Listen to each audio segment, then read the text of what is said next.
Pemerintah daerah Kabupaten Buton Tengah bersama Dinas Perumahan Rakyat Provinsi Sulawesi Tenggara melakukan pendataan rumah yang terbakar saat bentrok antar warga desa beberapa waktu lalu. Hasilnya, sebanyak 28 rumah ludes terbakar dan 26 rumah lainnya kondisinya rusak. Wakil Bupati Buton Tengah, Lantau, mengatakan pemerintah daerah Kabupaten Buton Tengah telah melaporkan ke pemerintah pusat tentang rumah yang rusak dan korban jiwa. Ia menambahkan, pemerintah akan secepatnya melakukan rehabilitasi rumah korban kerusuhan. Saya kira langkah pertama dari setelah kejadian, langkah pertama itu kita sudah melaporkan dari sosial maupun bencana langsung ke pusat untuk menangani masalah rumah maupun masalah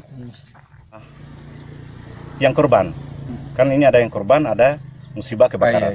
Jadi semua sudah sesuai dengan prosedur dan kita sudah ajukan. Setelah kejadian langsung kita eksis, langsung kita laporkan ke pusat.